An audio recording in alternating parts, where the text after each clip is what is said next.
Howdy, I'm lulnenko. I'm going to be doing a quick tier list here. Maybe not so quick, but we'll see. Just for some context, I placed my highest MMR this month was 4893, and I got up to rank 12. Apocalypse, for me, took a big hit with the 5 health change. The recent patch, his hero was moved down from 50 health to 45. And I previously had this as one of the top 3 heroes. I think with more experience on him and just more time in the meta, people are punishing Apocalypse players more. People are playing more aggressive mid-game builds, plus the 5 health has been removed. So this hero still comes in pretty good, but not great. Beauty, even with the extra health, to me, does not get enough tempo to be relevant. Yes, there are some treasures that synergize very well with Beauty and some units, but you can't rely on always getting Sarcophagus. I think Beauty's quite bad on average. Celestial Tiger is one of my top 2 played heroes this month, and honestly, the stats don't look super great.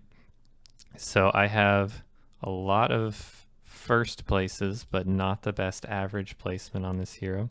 I think I tend to pick Celestial Tiger more than I should because it's just so fun to play, but statistically it's probably around a B hero for me.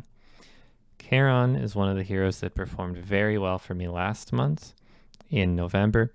In December, really not a hero that I did well on. I played quite a few games on Charon and didn't get great results. I still think this hero is okay if you get a decent start. Happy little tree on 1, something like that. But overall, I have a hard time rating it higher than C right now. Avala has kind of moved into complete irrelevance now that evil comps are significantly worse. There's not a whole lot of animal summon comps in the meta, and she's been nerfed from her glory days. I think this hero's near unplayable. Fallen Angel is sort of the opposite of Celestial Tiger. This is a hero that I pick much less than the stats seem to indicate I should.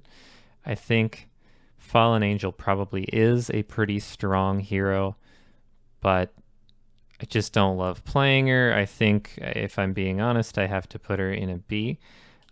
Part of that is that I go for a lot of copycat and good boy strategies very, very frequently, and I don't want to be in this sort of half good, half evil land. If you are more likely to play shoulder fairy comps, you might want to evaluate this hero as being a little bit better than this. Geppetto, for me, is the first A-tier hero on this list. I think Geppetto's big trap is committing to animal summons. You don't have to stick with any sort of summon comp in the late game with this hero. You can use the early power from things like Princess Peep and Baby Bear to get you to tier 6, and once you're there, swap to a good boy copycat sort of board.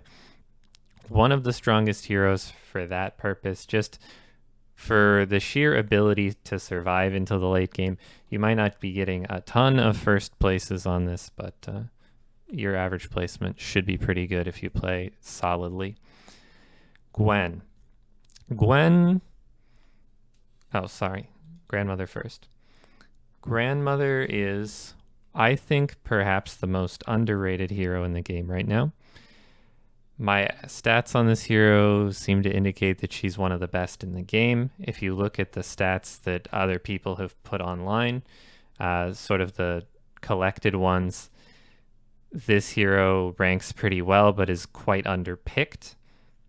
So I think this is just a hero that people really need to consider playing more.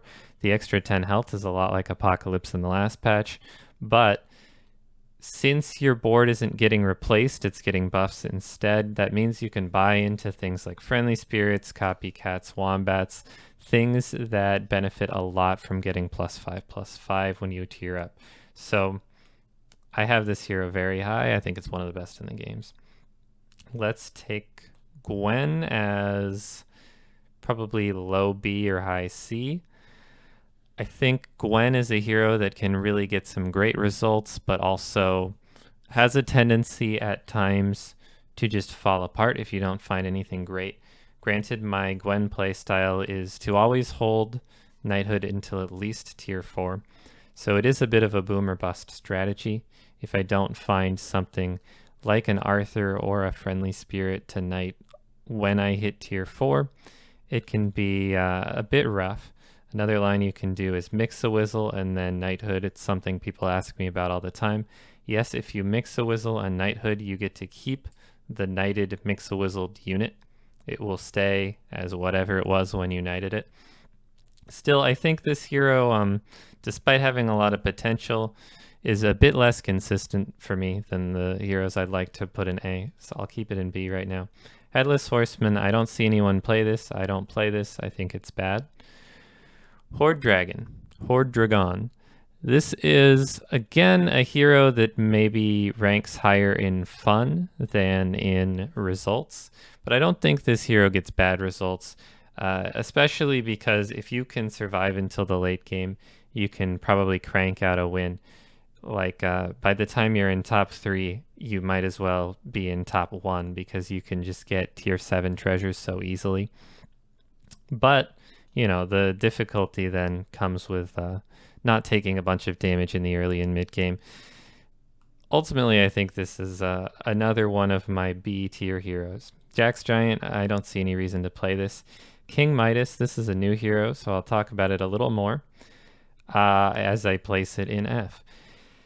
King Midas suffers from the real problem of combining too much early and just taking a bunch of damage as a result, or not having any direction.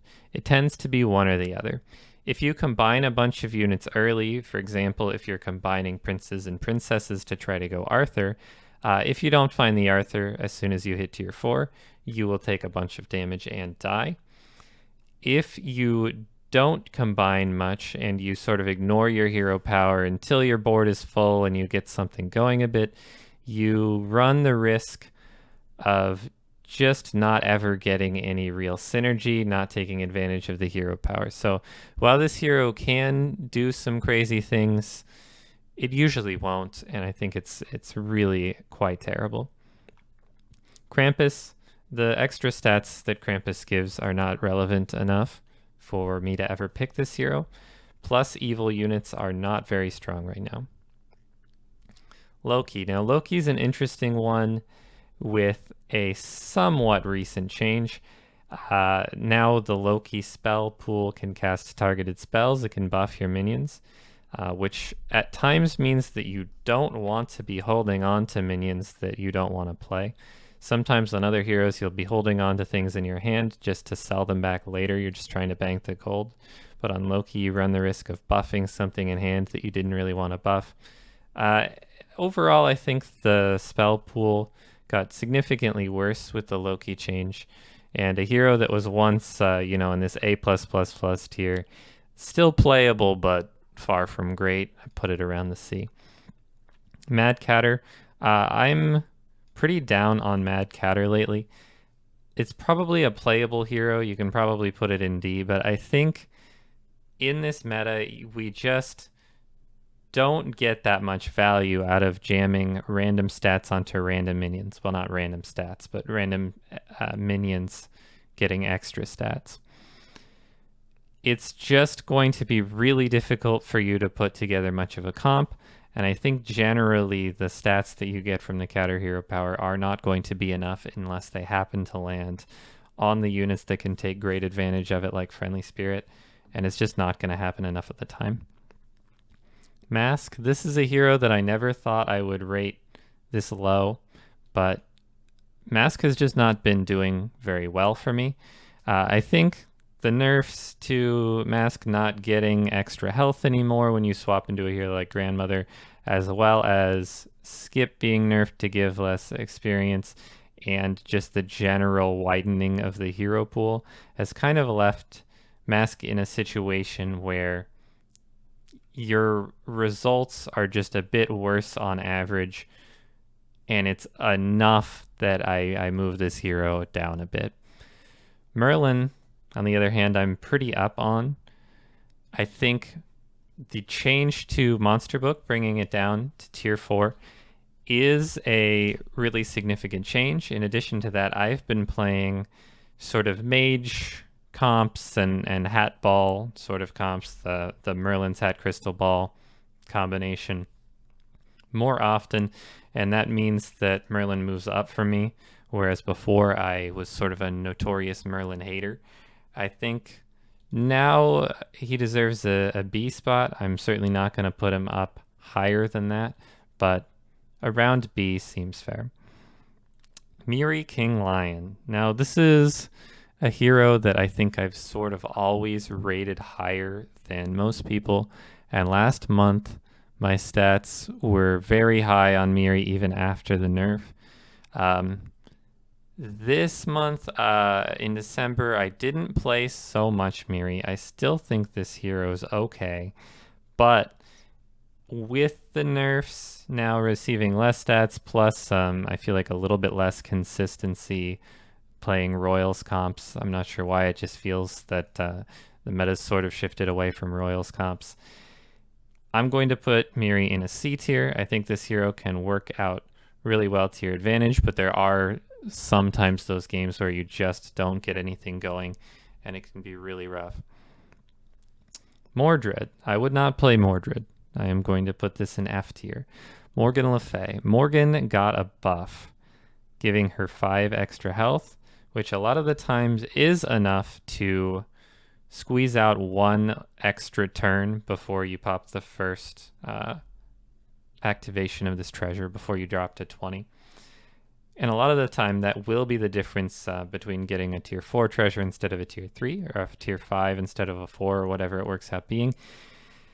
So I move Morgan up from an F to a D. I feel like I have given Morgan Le Fay a fair shot since the buff, and it's not significant enough to move up much higher than this. It's still a hero where you're playing without a hero power until a lot of the time it's already too late. And getting like 1 tier 4 treasure after you've lost half your health a lot of the time won't help you. Mrs. Claus. I'm going to put this in F. You could justify moving this a little higher because good units are strong right now and you want buffs on things like Friendly Spirit and Good Boy, but I still just don't see this as being enough of an effect that I would want to choose this hero. I just don't see myself picking Mrs. Claus. Muerte. I'm also a bit down on when they changed Mummy. When Mummy became a tier 3 unit, I started playing a good amount of Muerte. It's also sort of nice with copycat comps. You can get extra activations of your Friendly Spirits or whatever. Plus now with Book on tier 4, there's a bit more to do in the mid game as well with Muerte. Overall though, I think the lack of a hero power until usually around tier 4 makes Muerte a bit of a hard sell. Yes, if you get buffed up mummies early, it can be pretty strong and actually lead into a great endgame with copycats and good boys and whatever. But right now it's either C or D for me because the mid or the early game is still just so weak for this hero.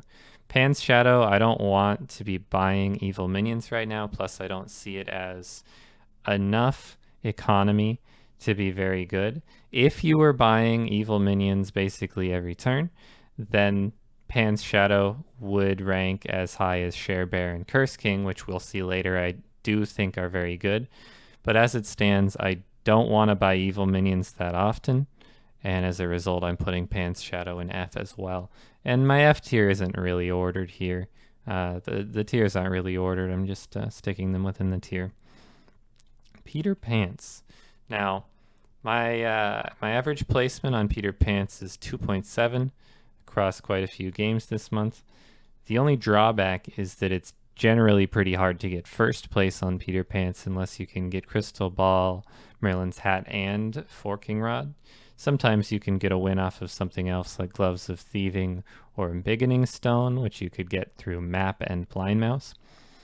But overall, I think Peter Pants is easily an A tier hero because nearly every game I play with this hero is a top 3, but most of those are third and not first. So I'm not moving this into the A++ zone, but still, Peter Pants is a great hero. And this is one of the heroes that I get asked how to play more often than most. Generally, with Peter Pants, you do just want to force as many tier 3 treasures as possible and go for Crystal Ball and Merlin's Hat, which combine really nicely together, and then build into mages. You can go for treasure map lines or Gloves of Thieving lines. Those, I would say, are your other 2 options.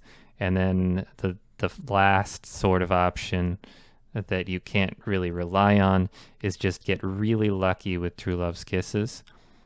Any of those strategies works, but getting Hat and Ball is going to be the most consistent, so that's what I'd recommend going for. Pied Piper. Probably when you saw the A++ tier that I have, you knew where this was going to go. And I added this tier for Pied Piper. Quite frankly, this hero is ridiculous, and my stats on this hero are incredibly good. I have a 2.4 average, and it's my most played hero this month. Over half my games on this hero are first place, compared to just over third as my sort of overall first place rate. Or just over 1 in 3 games, I should say. On this hero, it's over half. So, Pied Piper, I would just say, don't fall into the trap of making yourself play a Bearstein Animal Summons comp. You don't have to do it to yourself. Just play Copycat Good Boy. If you really hate Copycat Good Boy and you want to get creative, then don't let me tell you how to have fun. But if you want to win games as Pied Piper, take it from me, just play Copycat Good Boy. You'll find extra ones in the shop because you're Pied Piper, plus you have an early game advantage with the bonus stats. This hero just is strong in the early game, it's strong in the mid game, it's strong at the end. There's no downside to playing Pied Piper at any point in the game. Potion Master. This hero was changed, not super recently, but to give +1/1 instead of +2/2, but also to have 2 spells in each shop. It's sort of a side grade. Some people view it as a buff, some people view it as a nerf. I've generally been referring to this as a Potion Master nerf, and I think I stick by that. But you just sort of need a different play style now. And overall, I think this is a playable hero, but it sort of falls into the category of one where if you get the right treasures, you're going to convince yourself that Potion Master is a lot stronger than he is in reality. Right? If you get Hat Ball and you're playing a bunch of spells a turn, even if you just get the Crystal Ball, you might convince yourself that Potion Master is very powerful, when in reality, I think +1/1 is a fairly insignificant buff at almost all stages of the game, so you're really just looking at extra spells in the shop. It's okay, but that's nothing to write home about unless you can sort of get the treasures to take advantage of it. Pup the Magic Dragon. I would not play this hero. I know that sometimes players choose this, but like Jax Giant, I just don't see a reason.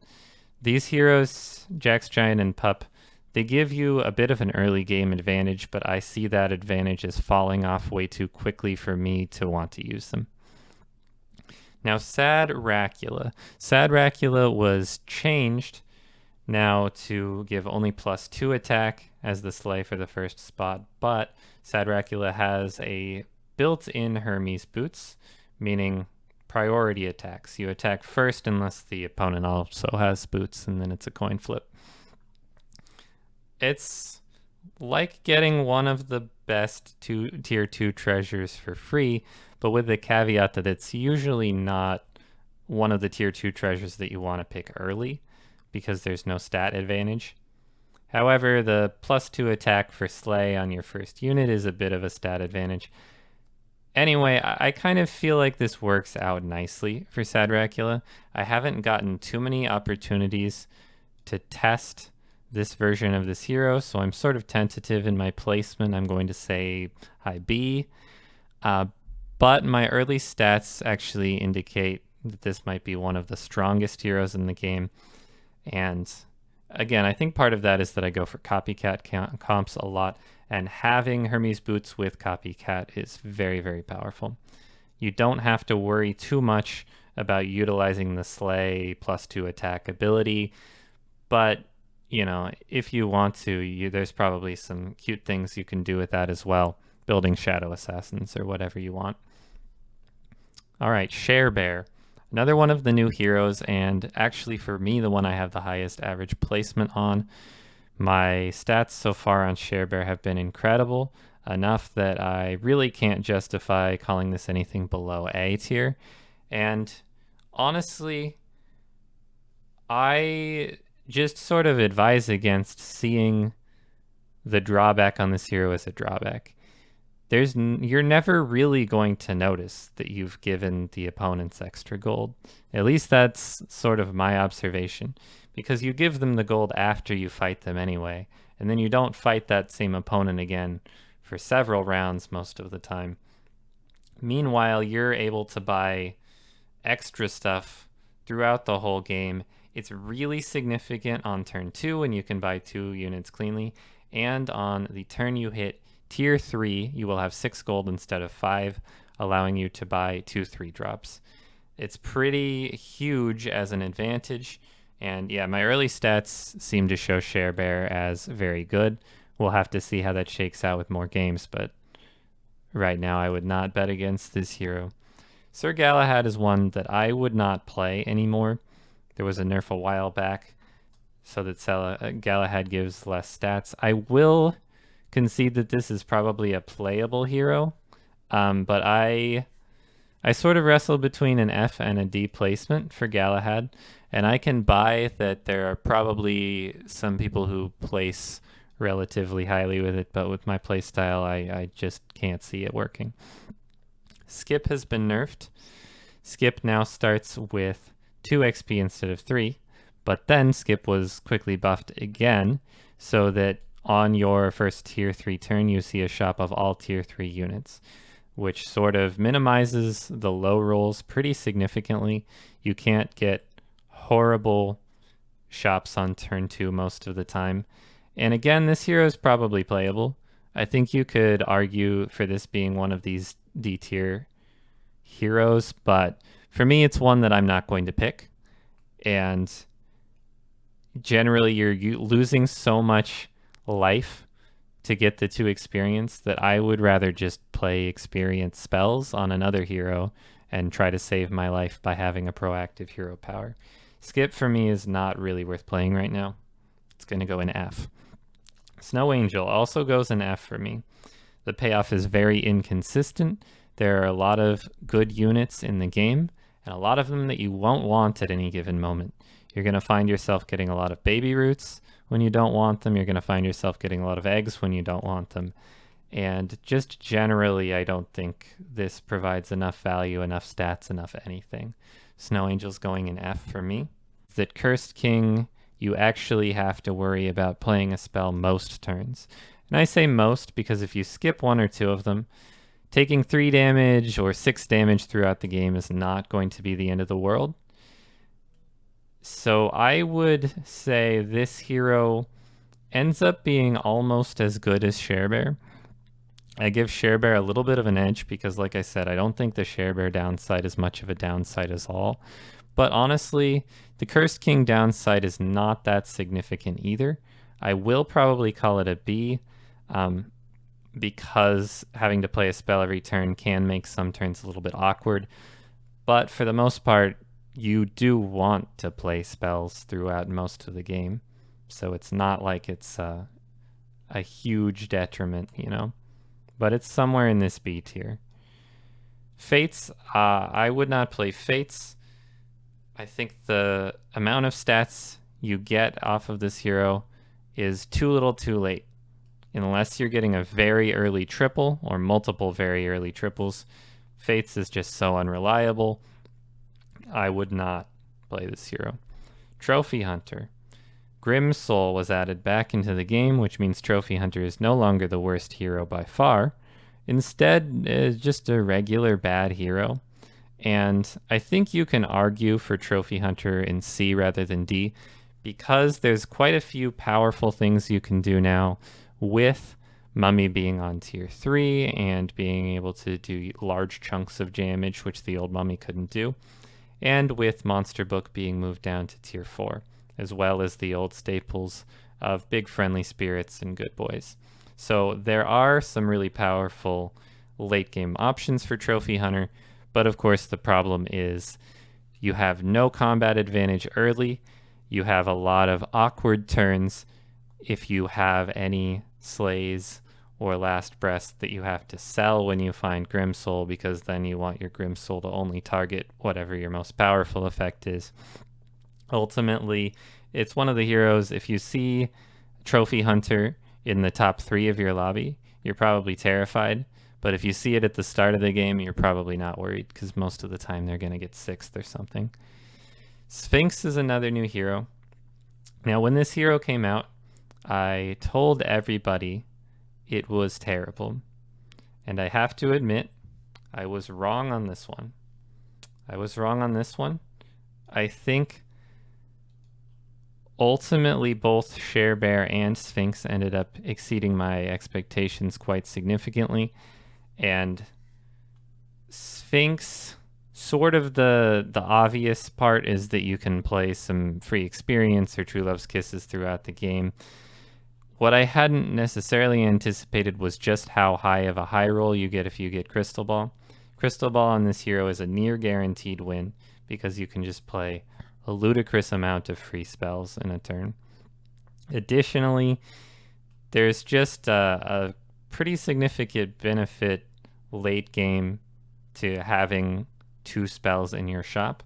I know Potion Master has that as well, and I put Potion Master in C, but I think that's because you're going to be getting to tier 6 where you have good spells like Knighthood, Evil Twin, Croc much faster on Sphinx, because you're so likely to play experience spells in the mid game for free. This hero can fail pretty horribly, and I think that's why my initial reaction to this hero was so bad. Had a bad couple of games to start, but as I played more, I realized Sphinx is pretty incredible and very easy to get first with. If you get even like a little bit of a high roll going, you can just steamroll people. Wonder Waddle, a classic A or A plus tier hero, somewhere in here. I'm going to probably lean A right now, just to give Pied Piper his own space, which I think is deserved. But Wonder Waddle, always powerful. The ability to get tier 2 and 3 treasures so easily is fantastic. You can get some of the strongest units in the game combined early. White Stag is very powerful. Pig is very good. Waddle, there's just, again, not much downside to this hero. It doesn't really provide a lot of late game value, but getting a lot of early treasures, getting 3 treasures early, is just enough to get you to the late game most of the time. Finally, Zeljwa. I think this is, again, maybe a bit of an underpicked hero, but I hesitate to call Zel that good either. You can do some pretty impressive turns in the late game, and sort of the main benefit I see is you can buy cards a lot more speculatively on tier 5 and 6, get seed errors, get 6 drops, and then go for tier 5 and 6 treasures. If you survive that far into the game, Zeljwa's effect is very powerful, but I rate him at a C because it just, again, doesn't have any effect until you hit tier 4, and you're most likely going to be taking 20 or so damage in the meantime. So this is my tier list. Like I said, it's not really ordered within the tiers, but tried to give a bit of a rough order here, up at the top at least, so that you can kind of see my thoughts on where I'd pick these. As I said, I do pick some of these more or less than this indicates. I pick a lot of Celestial Tiger and not so much Fallen Angel, but I try to be a little more objective as much as possible to kind of give my thoughts on these heroes. And you could maybe combine the D's down into F if you're slightly more cynical, but I'll go ahead and give them the D tier to claim that they're playable. All right, thanks for watching, everybody. Be sure to like the video and hit the subscribe button, and I will see you in the next one.